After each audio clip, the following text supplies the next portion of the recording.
পেহেলগাঁওয়ে জঙ্গি হামলার পর পাকিস্তানের বিরুদ্ধে একাধিক পদক্ষেপ করেছে ভারত। পাল্টা পাকিস্তানের তরফেও নয়াদিল্লির বিরুদ্ধে পদক্ষেপ করা হয়েছে। জঙ্গি হামলার পিছনে পাকিস্তানের মদদ থাকতে পারে বলে চলছে চর্চা। সেই আবহেই আরও এক গোয়েন্দা রিপোর্ট ঘিরে শুরু হয়েছে আলোচনা। পাক গুপ্তচর সংস্থা আইএসআই ভারতে জঙ্গি হামলা চালাতে পারে বলে রিপোর্টে দাবি করা হয়েছে।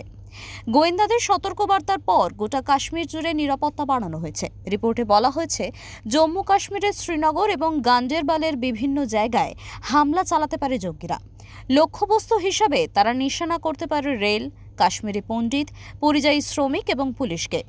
সাবসিডিয়ারি ইন্টেলিজেন্স ব্যুরো এবং আরপিএফ এর তরফে বিজ্ঞপ্তিও প্রকাশ করা হয়েছে। সূত্রের খবর, হাসার পারে ওরফে হামজা নামের এক জঙ্গিকে গত 21শে এপ্রিল সন্ধ্যায় বান্দিপোয়ারায় দেখা গিয়েছে। হামজার সঙ্গে আরও একজন ছিল। দুজনের কাছেই অস্ত্র ছিল বলে দাবি।